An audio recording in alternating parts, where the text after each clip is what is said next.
ॐ स्थापकाय च धर्मस्य सर्वधर्मस्वरूपिणे अवतारवरिष्ठाय रामकृष्णाय ते नमः। त्वमेव माता च पिता त्वमेव बन्धुश्च सखा त्वमेव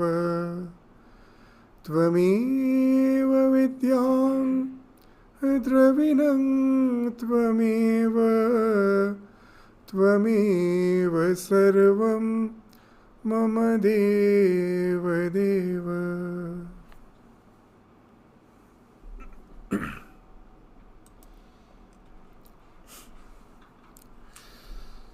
So as in the last class, we have just started the discussion on Narada Bhakti Sutra, and we were having a short introduction in where we were trying to highlight this Narada's emphasis on bhakti as the easiest path among all the four yogas, namely the jnana, the karma, the yoga, Raja Yoga, and the Bhakti Yoga. These are the four yogas among which he is emphasizing that bhakti is the most desirable path because it is easiest. So now we were trying to discuss all the various yogas and what's the position of Bhakti Yoga among all the yogas, and how that bhakti is easy because emotion, that this faculty of love is something which we find we don't have to culture. It is inherent in us. But at the same time, that love, unless it is cultured in a particular way, so that it sublimes into a ripened devotion, para bhakti, transcendental devotion, it do needs practice, and that way we shouldn't consider it as easy, just as if it is something instinctual. It is not instinctual. Our love is instinctual, but the devotion has to be cultured by trying to direct that love. It has channelized that love towards the divine. Now, what specifically is bhakti and how is it divine? Now, to understand how love is divine, let us stop thinking love as a relationship between two individual personalities. That generally that's what we think. That it is the emotion that develops when between two individual personalities. Let us forget about that. Let us try to concentrate on the feeling of love which is within each of us. So that is very pure, that we can all agree that our love, which is regarded without relation to any external object, that is something lovable, adorable, completely free from desire and pain, and is of the nature of bliss. So even in the modern days, we find that previously it used to be said that we used to say that the jinns are selfish.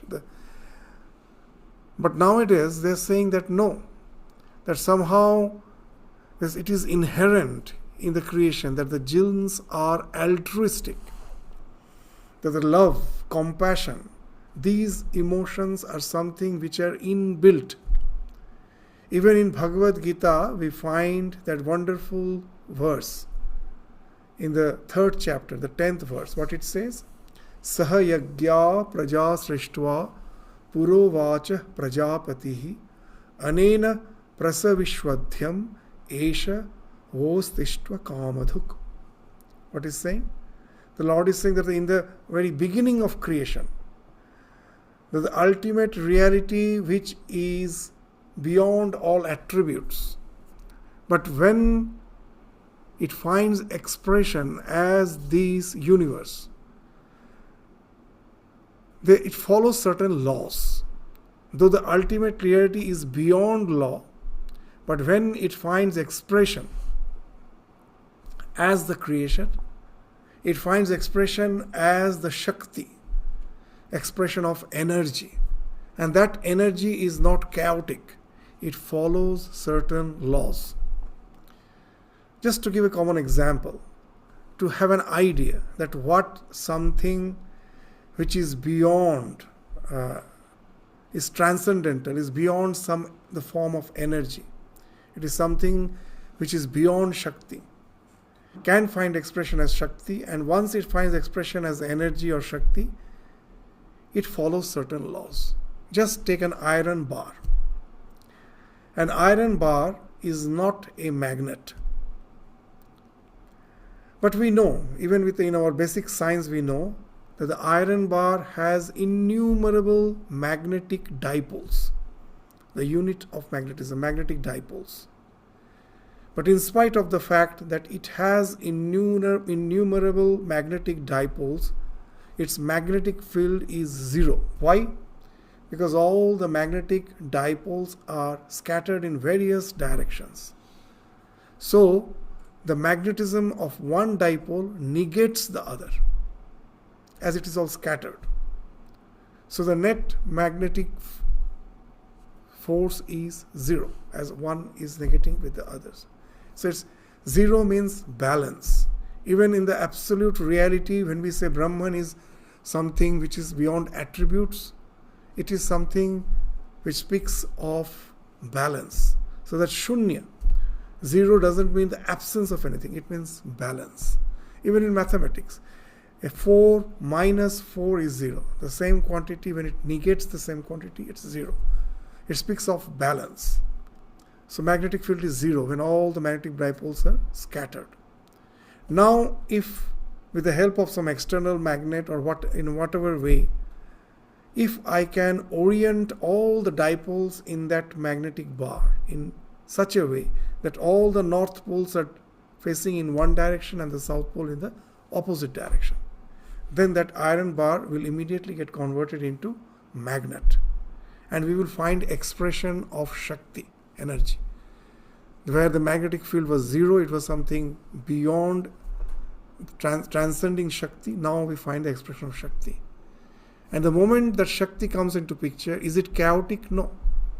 It follows certain laws, the magnetic laws. If I just throw some iron filings around that magnet, the iron bar which has been converted into magnet, I will find that they are following certain patterns. As per the magnetic field, they will be following certain patterns which convinces me of the magnetic force which has been created. And it follows certain laws. So now let us relate to this, the Brahman, the idea of the ultimate reality. When it finds expression as this creation is nothing but the expression of energy. Everything can be converted into energy. Everything is energy, and even the solid matter is nothing but energy. So the entire universe, the visible universe, the tangible universe is energy. And that energy you will find, again, is following certain laws. Even in the physical world, they follow certain laws, like the gravitation, magnetism, electromagnetism. They all follow certain laws. As there is a uniformity of the laws behind the Shakti, that's why we can project a satellite with exact calculation that can have a soft landing on Mars or on Moon. How is it possible? Because I know the same magnetic laws which is applicable here is applicable there too. In the Mars, in any other planetary bodies. So there's a universality of those laws. So that's how it's possible. So just the way there are physical laws, there are some moral laws too. What is that moral laws it speaks of? Not only moral, it actually speaks of universal law. Even in inanimate objects, this law is something which is present there. What is that? That's the idea of yajna. Saha Yagya Praja Srishtva. When he created the Praja, these animate beings, he created along with Yagya. So in Bhagavad Gita, the word Yagya has a very, very vast meaning. It doesn't mean just the fire sacrifice. In the fire sacrifice, what's the basic idea? That I offer oblations to the divine. The fire is the mouth of all the celestial beings. It takes my oblation. The fire always moves upwards. It takes the oblations and carries it to the Devas. And the Devas, being propitiated by the oblations, they in return shower us the blessing in the form of adequate rain, adequate heat, adequate wind, because we know if the wind is strong, there can be cyclone. So the Varun Devata has to be propitiated. Indra, the rain, god of rain, has to be propitiated. And that was the basic idea behind Yagya. Even nowadays we will find, if suddenly there is a drought, we find that in India, some organizations will be conducting huge yagyas, fire sacrifices. But that fire sacrifice is having a very limited idea. What's the broad idea of Bhagavad Gita? That Saha Yagya Praja Srishtva. So here what we find, that I offer something to the divine beings, the celestial beings, gives me something in return. So there is an interdependence. So the broad meaning of Yagya is interdependence, interconnectedness. So this is the thing, this is the law. When the Lord finds expression as the creation, when He creates along with Yagya, this interdependence. So this is something basic. If I am freed from ego, selfishness, that's why in Buddhism they don't believe in God, but they believe in compassion. What's that compassion? What's the basis of that compassion? They say that because of the noise of your mind, because of all the concerns, all the tribulations that's going on in your mind, that the inherent compassion which is inbuilt in our heart, that gets covered up. If you can just sit and calm your mind, like Buddha, we all can become compassionate. That is the dharma, that is the eternal law. In Buddhism, they don't believe in God, but they believe in dharma, these eternal laws. So that eternal law is the Yagya. When the He has created, He created along with that. And that's my expression. When I'm outside, I see the suffering of others, I find naturally that compassion is welling out. You may say, is it fact? Yes, it's a fact. Even nowadays you will find that if there in some news there is some violence or there is some sin which can disturb us, they warn that there's viewers' discretion, about the viewers' discretion. They warn us that see, there are certain scenes there which can disturb you. But why we get disturbed? It is not harming us. It has harmed someone else. Because our genes are altruistic. It's something palpably felt in our life. It is something which is ingrained. And that's the thing, that's the love which is very pure. When it comes to the relations, the ego factor comes, the selfishness comes, and then it gets polluted. But that love which is in our heart ingrained, it is yet to find expression through some relation. It's very pure. In a very common way, we can give an example. The raindrops are very pure. When the rain is falling, it's pure, extremely pure. But when it falls on the ground, mixes with this soil, it becomes mud. So something which is, we say kichad, mud, it's now has become something very full of impurity. But when the rain was falling, it was yet to touch the ground, it was pure. So similarly, love, till it finds expression through all these transient relations, it's very pure. That's the thing the God has implanted in our heart. It is a God who is finding expression through that love. That love which is yet to be tarnished with our selfishness, our ego. That unselfish love within the heart, which fills for anyone and everyone. In the Gospel of Sri Ramakrishna, we find Sri Ramakrishna is saying a very interesting thing. That what is the difference between Maya and Daya? Just love for my own kith and kith, blood relationship, that is Maya, that is delusional. The love for all is Daya. So if my mind is not getting tarnished with that selfishness, it is there, that Daya. That Daya is the expression of the divine. That's why we will find there's a very nice definition of God by Swami Vivekananda. Swami Vivekananda very nicely is defining what is God. Unselfishness is God. What a wonderful definition. Whatever may be our faith, whatever denominations we may belong to, whether we are atheist or not, can anyone deny this fact that unselfishness is something very sublime? That our God, the idea of God actually can be equated with that unselfishness. So what a wonderful definition Swami Vivekananda is giving. Unselfishness is God. God is love, and that love is yet to be tarnished with all these worldly entanglements. That pure love, that is something which is just divine. God is that love. God, unselfishness is that. God is that unselfishness. So that's why even we find in the Bhakti Shastra, in Chaitanya Charitamrita, what's this mentioned? Very nicely they have distinguished between Kama and Prema. Atmarati Kama, Krishnarati Prema. Krishnarati. That pure love, which is the essence of your being, which is the thing with which you are connecting to your Antaratma, the soul of your soul. That's the Krishna, that is the Prem, Krishnarati, the love for the essence of your being. Krishna, who is Krishna? The one who is always attracting you. The word Krishna means that. Krishna, if you take as a personality, of course, yes, we are not denying. But the etymological meaning of the word Krishna is Akarshan, the one who is constantly pulling us towards him. That love, that inherent love, which is the core of our being. To get established in that is that pure love. A devotee wants that. It's very abstract.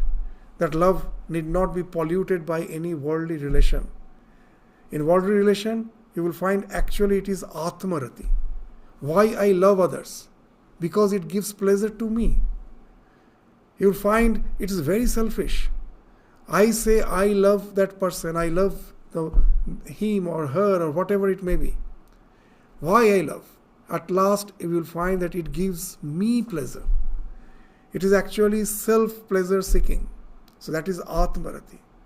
But the inherent love which is in our heart, that pure love which has nothing to do with my own selfishness. It is just the expression of the blissful nature which is within us. For that we have to just clean the dirt of our mind, and that love finds expression in various ways. It may be towards God, it may be towards all. It's not that if your love is towards God, invariably it has to be for entire creation. Even in Bhagavatam they have mentioned that to love the deity in your shrine and not have love for the Sarva Bhuta, then all your offerings is just like pouring oblations in ash. Once the fire has been extinguished, you were doing Homa, somehow the fire got extinguished. Now if you pour oblations in that extinguished Homa Kunda, is it going to yield any result? No. Because the fire has been extinguished. You are just simply wasting that oblation by pouring it in ash. So that's what has been mentioned in the Bhagavatam. It is just like pouring oblations in the ash, in Bhashma. So if I can really develop that love for God, it has to be unselfish. It has to find expression as love for all. As Sri Ramakrishna's that special word, Shiva Jnane Jiva Shiva. This knowing the Lord is permeating the entire existence, we serve the entire creation with that love, that pure love. It is not just something restricted to my biological kith and kin. It finds expression in everyone. Madhav Jnane Manav Seva. Shiva Jnane Jiva Seva. Whatever. If you are Madhava, Krishna is your Ishta, then Madhava Jnane Manav Seva. To all the beings you serve. Shiva Jnane Jiva Seva. So this is the idea of unselfishness is God. We find this idea of this pure love in a wonderful episode in Mahabharata. That the Pandavas were vanquished to the forest by this in the game of this Pasha, in this chase, the game of this chase, when the Pandavas were lost, Pandavas lost that game. It was a very unfair way of playing, and they lost, and they were vanquished to the forest for 14 years. And now they had to go through all sorts of insults, deprivations. And Draupadi was full of rage, because we all know that even she was kept as a pawn in that game of chess. And she had to go through all the insults, trials, tribulations, a form of abuse in front of all. So it's quite natural, obvious that she was full of rage. Now, when they were in the forest, one day they were Draupadi was just walking along with Yudhishthira, and they were in the foothills of the Himalayas. There was a wonderful scenery of the snow-capped mountains, and they were walking, and Yudhishthira, we know he's Dharmaputra. He's a righteous person. He's a God-fearing person. He's always have a devotion towards God. He's very worshipful. Now, seeing his attitude, his worshipful attitude, Draupadi, she started lamenting, she started criticizing that what God has done for you. With all your devotion, at last, through what all perils we are going through. Just see the challenges, the perils we are facing. What has God done for you? And then Yudhishthira pointed towards the snow-capped Himalayas and asked Draupadi, just see how wonderful the scenery is. Don't you agree that it's a wonderful, sublime, scenic? Of course. And then Yudhishthira asked Draupadi, what the Himalayas, the snow-capped peaks have done for you? What has it done for you? Just to see it is to fall in love. Do you really ask for any return? Just to see that sublime beauty. People actually face hardships. They will be climbing the mountains to go and see that beauty. What the mountain gives in return? Nothing. So just to see it is to love it. So now Yudhishthira said, God is love. It's not for what He's giving me. Just to be in His presence is to love Him, because He is love manifest. And that's the pure devotion. A devotee never asks something in return. Just to be in the presence of the divine is to fill that devotion in the heart. And he wants nothing else. He said, the prayer of a devotee is not even liberation. What he says? That in whatever situation you want to keep me, maybe a lowly birth I may get, or I may get some very birth in some very high, celestial, as a celestial being, or I may be born as some lowly being. It is immaterial, and it doesn't matter. I just pray that I may have devotion, whatever condition may be. I am not praying for that. You may keep me in any condition. Just my prayer is just please grant me this prayer, that I should always have that love for you. And that's the Parabhakti, supreme devotion, to have that love. This, what you say, ahaituki bhakti, love without asking for any return. It's a pure love. And that's the thing which the devotee has to culture. So in the introduction, we just highlight this factor to understand that this love is something which is not the ordinary human love which we think of. It's a very pure, abstract form of love where nothing is asked in return. It's pure unselfishness. And when we can really become unselfish, that love is something which constantly emanates from our heart, because that's our nature. That the soul is bliss, Ananda Swarupata. That Ananda Swarupata, as per the Bhakti Shastra, as per the Bhakti scripture, finds expression as the Ladini Shakti. Allada. As that, how that bliss finds expression. By relation with the divine through love, through devotion. And that's the thing which has been highlighted in the Bhakti Shastra. So with this introduction, now let us enter into the sutras. There are a total 84 sutras. One by one we will take these sutras and try to dive deep into the philosophy of bhakti as has been enunciated by Narada in the Narada Bhakti Sutra. So, the first sutra. So just like any other sutras, any other treatise, here also we find the first sutra is what? Athata bhaktim vyakyasyama. Atha, now. Atha, therefore. We shall explain bhakti. Bhakti vyakyasyama. Now what this word atha means? So the word this athato, atha, this implies, so in other, this it implies the qualities, qualifications.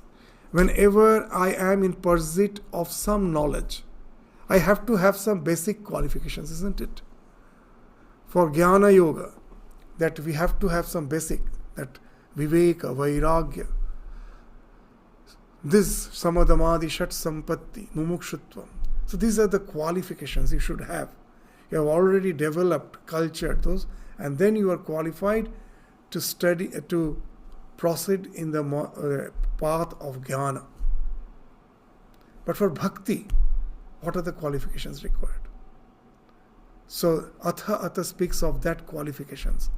It has not been mentioned here, but from other scriptures, from like Bhagavatam, we find that what are the qualifications spoken of.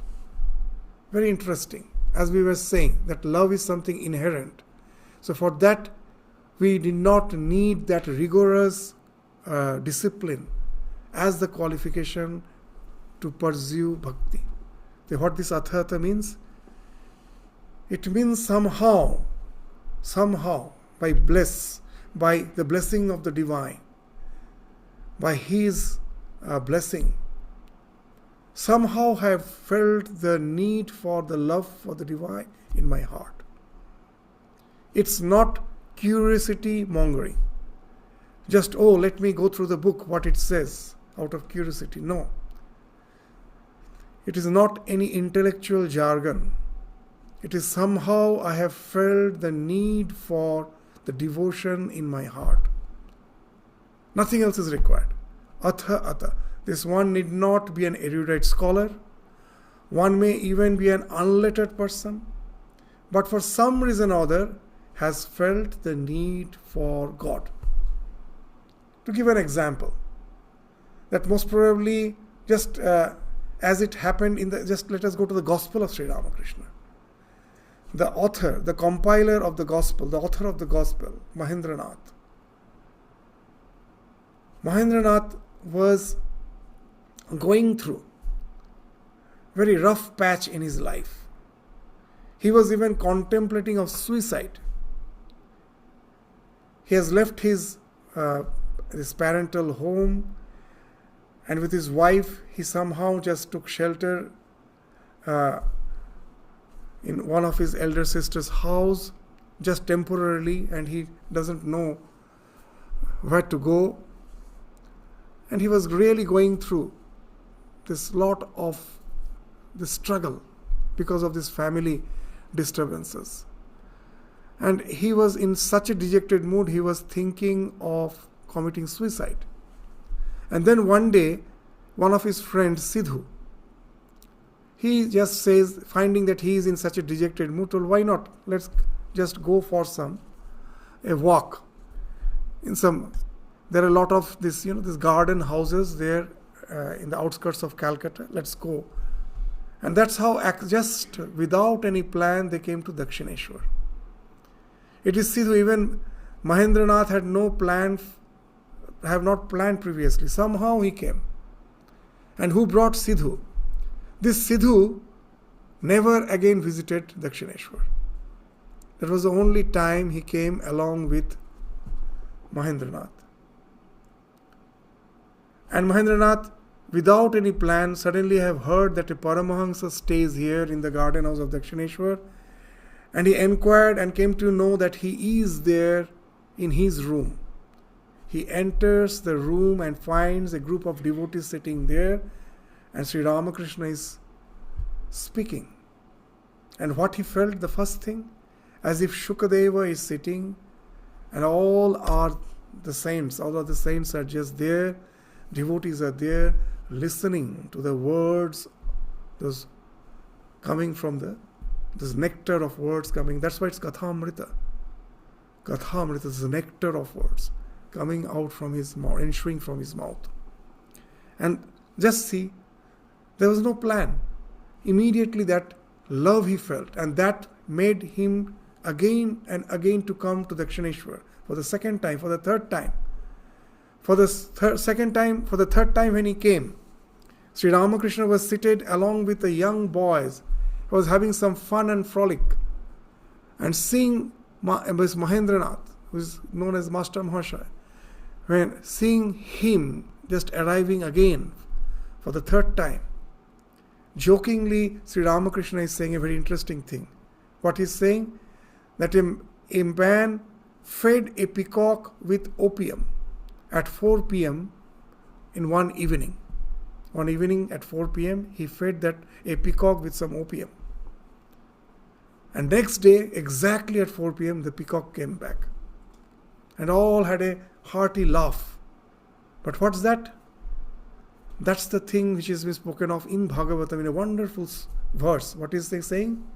Yadrichaya. In Bhagavatam, this wonderful verse is there. Yadrichaya mat kathadav jata sraddhastu yah puman nah nirvinna nati sakta bhakti yoga asya siddhida.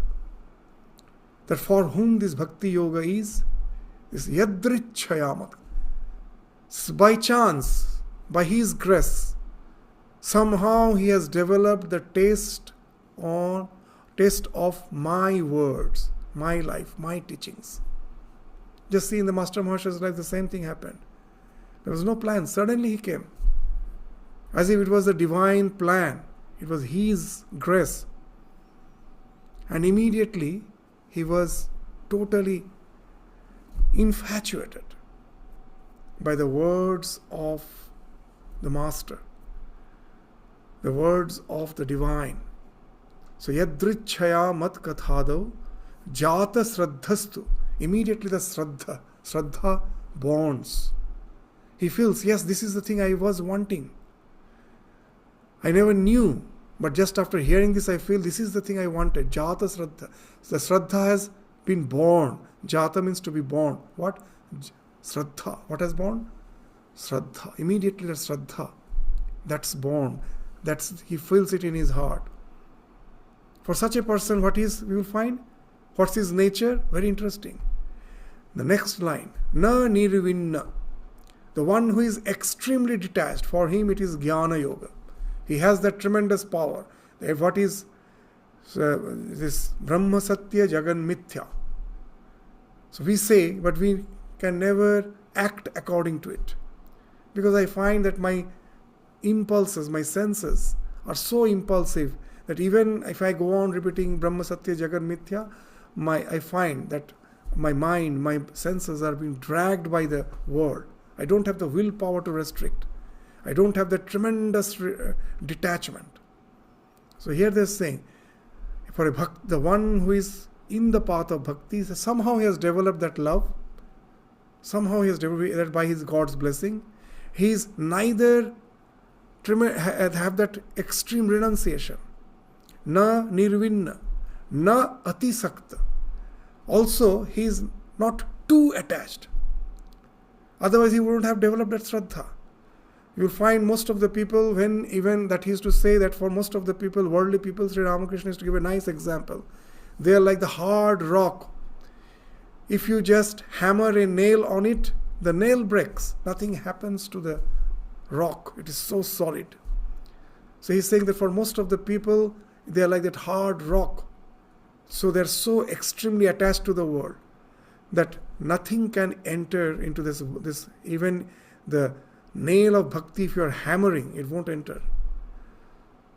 So he's something in between. He's neither too attached to the world, nor he has that extreme renunciation. And he has developed that love for the divine by his grace, by chance, by hearing to his words. For him, bhakti yoga asya siddhidaha. For such a person, bhakti yoga can take him to that highest spiritual evolution. So that's for him. For such a person, we will find most of us fall in that category. That we somehow have felt the love for the divine.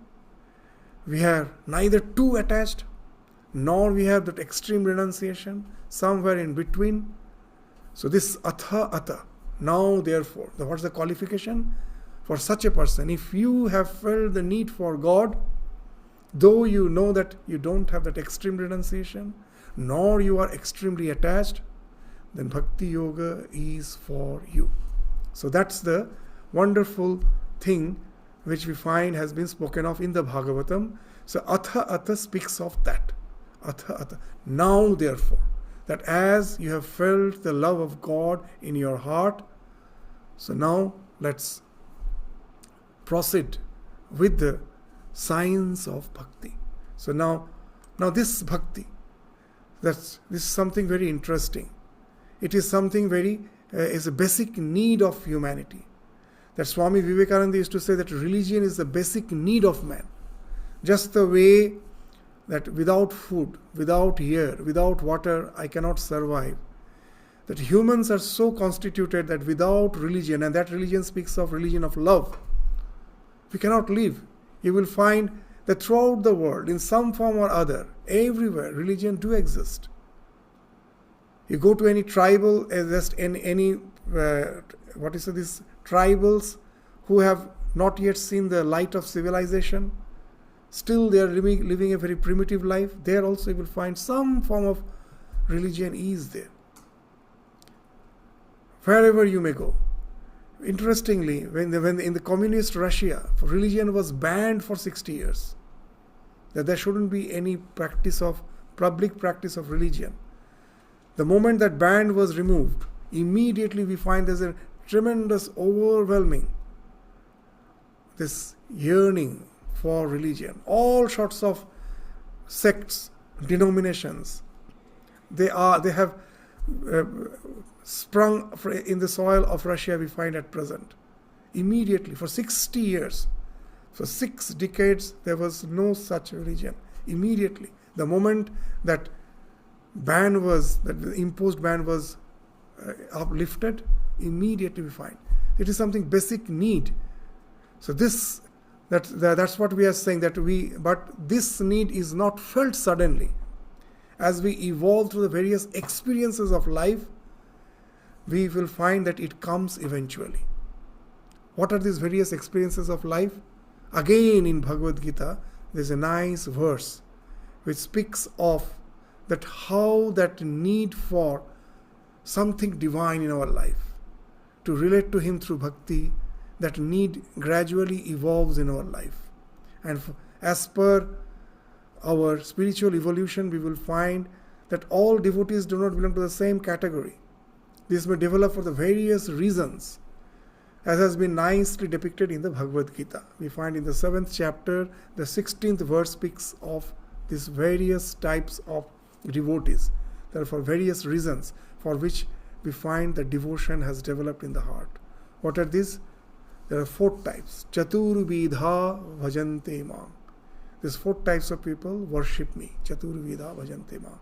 Jana sukritino Arjuna. Sukritina Arjuna. So those who worship me, they are all sukritina. Know them to be very good person. Whatever may be their past, the moment they resolve to worship me, know them to be the holy ones. That's what is sukritina. O Arjuna, there are 4 types. What are these 4 types? Artha, Jigyashu, Artharthi, Jnani. Artha, Jigyashu, Artharthi, Jnani, cha Bharatarshava. So this is what Artha. Artha is one who is distressed. We will find that most probably we have nothing to do with God, but suddenly we are in certain situation of life where we are in crisis. And then suddenly we will find that the prayer is somehow coming out from my heart. Oh Lord, save me. Save me from this, my perils, from all these dangers in life, from the crisis. So this is the Artha, the one who is distressed and world-weary and fails to find any way to get rid of the suffering, be it in the form of disease, poverty, maybe some enemy, so whatever it may be, or some crisis. So that's called Artha. He's in distress. This we find in life. Even we find that Draupadi's one wonderful prayer when Krishna is willing to give some boon to Kunti, not Draupadi, Kunti, the mother of the Pandavas. The Kunti, what a wonderful prayer she is praying, that throughout my life I found that whenever I was in distress, I always remembered you. When everything was fine, it made me forget you. When everything was going on quite well, I was prosperous, I was forgetful about you. But whenever I was in crisis, in danger, in some perils, I always remembered you. So Lord, please continue to give me all those crisis perils so that I may never forget you. Just see, you have to have such a tremendous strength to have say that type of prayer. And that's the prayer of Kunti, this Artha. We find that when we are in crisis, those who have the faith in God, that prayer comes out naturally. So that's the one who is called Artha. Jigyasu, the next one. What is the Jigyasu? Somehow the seeker of the knowledge of spiritual wisdom. That, as Swamiji used to say, that even Sri Ramakrishna also used to say the same thing, that man cannot just live by bread alone. Once our basic needs are fulfilled, you will find we are so constituted that when our basic needs, we have to struggle for that. Then of course, when we are struggling for our daily sustenance, it's very difficult to think of God. You are struggling with your life. When these basic needs are met, you have the sufficient affluence for your sustenance. And then you will find that we are bound to think, what's the purpose of life? That's in the present days we call this midlife crisis. That from the childhood everyone said that you have to be well established in life, you have to be established in your profession, you have to have wealth. And by my 30s or by my 40s, I have. And then I don't know what to do with life. And that's the time we find a considerable number of people from that population turns toward religion. this this seeking of the spiritual wisdom. Once the basic needs of life are fulfilled, man starts searching for that meaning, the purpose of life. So they are the seekers, they are the jigyashu. Artharthi. Artharthi is also seeking to fulfill his desires. If we go to any temple, you will find that most of us, when we are visiting the temple, it's just for some desires. We are just going praying that, oh Lord, give that I need this, I need that. Either it's for wealth, position in life, or to be free from disease, or for the welfare of my relatives, my kith and kin, some sort of desire. That's been spoken of as artharthi. So in all these things, this artharthi, what? The world is the means. God is the means. World is the end. I actually don't need God. God is just the means. I want this world. I want to be free from crisis. I want to have affluence, wealth, good relations, good position in life. For that, I want this world. My end is the world. God is just the means. I pray. But they are also Sukriti. Why they are Sukriti? Because somehow he is not going to flatter some influential person, some wealthy person.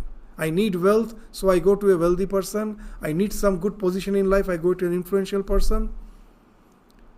He has somehow developed the idea that there is God is. He has the spiritual portal has opened up. The spiritual portal has opened up. He has developed the faith in the divine. And that's why, though his prayer is selfish for the time being, but still he is a holy person, because he is relating to the spiritual dimension of his existence. But who is the best among them? For one who is the jnani. The jnani. So just see that how these devotions can develop. The glory of God's name is very powerful. That even the one who is established in the highest spiritual evolution, he has went to the state of samadhi. By hearing God's name, he even comes down to enjoy the bliss of the communion with the divine. It's very, very interesting. We will find in the life of Sri Ramakrishna, whenever he is going to samadhi, he have instructed previously someone like Holy Mother when she was staying with him, that whenever at night you see me, throughout the night Ramakrishna will go again and again in samadhi, deep samadhi. And he used to instruct Holy Mother that if you see in me samadhi, take the name of Lord. And then Sri Ramakrishna again comes down from samadhi. It's very interesting. Our mind is so distracted, we use the name of God to get rid of the distractions and keep it focused on God. And for Sri Ramakrishna, his mind has gone to such a state from where to bring down, he has to resort to the name of God. So in Yoga Sutras, very nicely it has been described that there are three states of mind: sarvarthata, ekagrata, nirodha. What that ordinary state of mind is sarvarthata, it's distracted, so many thoughts. And then, as I have felt the need of God in my life, I have started contemplating, and that's how the Ishta Vritti develops in my mind. And this Ishta Vritti gradually cleanses my mind. A time comes when my mind has been transformed. The sarvarthata has been now transformed into ekagrata. My mind is full of ekagra vritti, the sarvarthata that has been washed off. But that is not the final stage. After that comes the state called suppressed nirodha. What happens? That when my mind is extremely ekagra, in one thought, the mind cannot stay in one thought. In this world, you will find that wherever there is a flow, whenever there is a polarity, there is two poles, there is a flow. Everything is flowing in this world. That's why it is called samsara. Samsarate iti samsara. Everything is flowing. Even the mind, which is also a part of this world, that is also a flow, constantly jumping from thought to thought. If you can stop that polarity from one thought, from I was previously thinking A, B, C, D, now I am thinking A. If that thought becomes really intense, the mind cannot just continue. Why? Because the polarity has been resolved. You'll find how long, when the water flows, when there's a difference in level, from higher level to lower level, the water flows. If both the levels become same, water flow stops. When there is electricity, when there is a difference in potential, if both the ends have same potential, electricity stops. Magnetism, anything in this life. The moment the polarity is resolved, the flow stops. The mind is constantly flowing. Why? Because it is jumping constantly from thought to thought. Anyone will complain that I try to meditate, I cannot stop my mind. We say if the moment you can stop that, if you can keep it in one thought, your work is done. It's not that easy. So one moment that ekagra has been ripened by the devotion, then a state comes when your mind now goes to a state, arrested state. And that's the state of samadhi which takes you beyond this, this world of phenomenon existence. You are totally absorbed in yourself. Now, very interesting. Just see, when my mind for the first time got ekagra, did it continue to stay there? No. Because still the sarvartha vrittis were there in my subconscious mind. They came and broke my ekagrata, isn't it? It took quite a long time to cleanse all the sarvartha and get established in ekagrata. The same thing happens here now. Now my mind is full of ekagra vritti, ishta vritti. And as it became intense, it went to that state of arrested state. But now still, in my subconscious mind, the ekagra vrittis are there. The distracted vrittis have been washed off. I can never go back to the old way of living. I have to stay in that God consciousness. But that is filling my subconscious mind. And somehow for the first time I went to the state of that nirodha. Now what happens? This ishta vritti again pops up to break the state of nirodha. Even if it is not popping up, some external help, like someone takes the name of God, immediately it again comes down to that state, and he has a very overwhelming devotion because his mind has already been cleansed. There is no sarvarthata. It's full of ishtavritti. So as a result, the devotion is extremely intense, and he relates to God with that extreme devotion. So such a person is jnani. He comes down from that state. It's even in Bhagavatam, that's the thing has been mentioned. So that's why we say we have to study the scriptures with total unbiased, because we find there the jnana, bhakti, everything has been synthesized wonderfully. In Bhagavatam, what a wonderful verse is there. What the verse is saying? Atma ramascha munayo nirgrantha api urukrame kurvan ahaituking bhaktim itham bhuta guna harihi. Atma Rama, the one who is absorbed in his own self, Atma Rama. Such a muni, such a contemplative one. Nirgrantha, he has gone beyond all the distractions of the world, all the attachments. Granthi, all the knots of attachment has fallen off. He also has the devotion for the Urukrama, for the Lord. That the Lord is called Urukrama, Krishna. He also has a bhakti. Kurvan ahaituking bhaktim. Itham bhuta gunahari. Such is the characteristic of that all-loving divine. So now you will understand very well how it happens, that he has went to a state. In the life of Shukadeva, we find this even in the Bhagavatam. He was absorbed in samadhi. And then Vyasa, he knew that to preach Bhagavatam, the best teacher will be Shukadeva, because he is totally pure.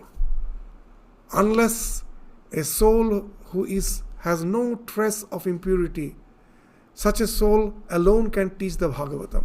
Otherwise, people won't understand its proper significance. So that's why Vyasa wanted that somehow he has to bring his own son Shukadeva, who was absorbed in deep samadhi. From the state of samadhi, he has to bring him back and teach him the Bhagavatam so that he can instruct the humankind in that philosophy of love as has been preached through Bhagavatam. But how to bring him back? Very interesting. Again in Bhagavatam, very interesting one episode is there. Vyasa, he knew that if he sends someone and says that his father Vyasa wants him, he won't come. Because he is Nirgranthi. He has gone beyond all attachments. Then what's the way he can bring him back? So he got hold some cowherd boys and taught them a wonderful verse. It describes the beauty of Krishna. That verse is wonderful. What it says is Varha Pirang Natavar. This Bhagavatam extremely poetic. And that's Varha Pirang Natavara Vapu Karnayo Karnikarang. Natavara Vapu. His body is just like a dancer, Natavara. Says he's so symmetrically built. This Varha Pirang, this peacock feather is on his head. He has a very handsome physique, like that of a dancer, best dancer, whose ears are adorned with some wild flowers, karnika, some wild flowers. Very wonderful description. Karnayo Karnikaram. In 2 years, see, Karnayo speaks of Dvivachan, 2. Karnikarang speaks of Ekavachan, singular. How can you wear one earring in 2 years? As per, we will say it's a grammatical mistake. No. So they say it's wonderful that he's this child Krishna, Gopala. So he has made some earring with the help of these wild flowers. Only one earring he has made. And as he is a child, he is playing just like a child. He's childish. What he is doing? He is just wearing that. He has made that earring with the karnika flower, the wild flower. First he is putting it in his one ear. Again he is opening, he is putting it on the other ear. So that's the description. Just how that sweetly that has been described. Just like a small child playing with that earring which he has made. Karnayo Karnika. Both the ears, only one ring he is just exchanging again and again. And he's once wearing in this one ear, again wearing it in the other ear. Vibhradvasa Kanaka Kapisham Vaijayantin Chamala. This again, he is wearing a garland that also is made of those world flowers, Vaijayanti garland. And then he wears the yellow robe, this Vibhradvasa. And Randhran Vena Adhara, in his, he is playing the flute with the nectar of his lips. He is playing the flute. Randhran Vena Adhara Sudhaya Purayan Gopa Vrindai. And all the Gopa Vrinda, all the cowherd boys, it's actually the sin of the dusk. That with all the cows, the cowherd boys are returning back to Vrindavan from the forest. And that's why this dusk is called Godhuli. When the cows are with their hoofs, all those roads, these roads were unpaved roads, so that the dust is there on the sky. So that's how he's returning, and with his each and every fit, he is purifying the Vrindavana. So that's a very poetic way. This Vyasa himself has composed this verse, and what he did, said these cowherd boys, he taught them, these cowherd boys, this verse. This is the verse which he taught them. And he even taught them how to sing it. And then he said, now you go deep into the forest. You will find that deep in the forest, under a tree, one person is sitting there, totally absorbed. He is in samadhi. There is no sign of life. He is totally motionless. You just go near him and start chanting this verse. And then you will find that he will have this horripilation. Tears will flow down his eyes. He will come back from his samadhi. and he will ask, who has composed this verse? Don't say my name. So he has taught him, don't say my name. Just ask him, do you want to meet that person who have taught you this, who have composed this verse? Do you want to meet? And he will of course say yes. He will be very eager to meet me, and then you bring him to me. And that's the plan by which Sukadeva was brought back. So that's the same idea. Atma Ramascha Munaya. He was in deep meditation, because in Samadhi. From there he is coming back just by the description of the beauty of Krishna coming, is walking down the Vrindavan in the dusk, at the time when the sun is about to set. So that's the idea of the Jnani. So now you will find that this Sri Ramakrishna, even in Bhagavad Gita, Krishna is saying this, among these four, Jnani is the best. Among the four, what? Teshang Jnani Nitya Yukta Eka Bhaktir Vishishyate Priyo hi Jnani Notyartham Sacha Mama Priyaha. So this is the idea. This among all these four types, the Jnani is the best. So however, all, as we were saying, all the four types are Sukritina, the virtuous, because no matter what be the motive, with whatever motive one begins to worship God, one gradually begins to taste the joy in his worship, and all other desires starts falling off gradually. So that's how at last they all will become Jnani. Whatever may be the reason for your bhakti, this Bhagavad Gita is encouraging us, not discouraging. Okay, it's all fine. Gradually the love of God will purify you, and you will get that supreme devotion. As Sri Ramakrishna used to say, when you get that supreme devotion, everything else falls off naturally. As Sri Ramakrishna used to say, he is a fool who digs a well by the side of a river. There is no need. When you have achieved the divine, you are just krita kritya. You have attained what all has to be attained. Everything else falls off. As has been indicated by the story of Dhruva in Bhagavatam again, that he actually was praying for kingdom. But when he had the vision of Vishnu, when God came in front of him, he forgot everything. He was so overwhelmed with devotion, he couldn't even speak. And Vishnu, just seeing his condition, pitiable condition, that he's feeling like speaking but he cannot, with his overwhelming devotion, he has become totally mum, stupefied. And then Vishnu touches the conch on his throat, and all the beautiful prayers, the verses comes out from his mouth. So there we find this Ahituki Bhakti. He started with Artharthi, with the desiring for kingdom. But we find it ends with that state of Jnani. And that's what our Narada Bhakti Sutra is meant for.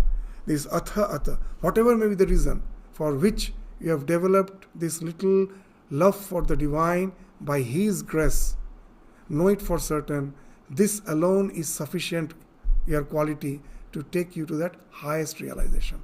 So this Atha, which speaks of the qualification, it speaks of this little love which I have attained through the grace of the divine, whatever may be the circumstance of life, whether I am Artha, whether I am Jigyashu, or whether I am Artharthi, it is immaterial. Just nurture it, and it alone will take you to that highest realization. You need not be extremely detached. And of course, as you have developed love for God, you are neither extremely attached. So these are the qualities. This is the one who is in between these two states and develop this love for God, know it for certain, that alone is sufficient to take you to the highest rung of spiritual evolution by practicing devotion. And that's what is meant by Atha in this first verse. If you feel that you belong to this category, then bhakti is for you. Bhakti Vyakhyāsyāma. And that bhakti, the description of the bhakti will start from the second verse onwards, which we will take up again in the next class. So with this, we stop our discussion today. Thank you all. Namaskars.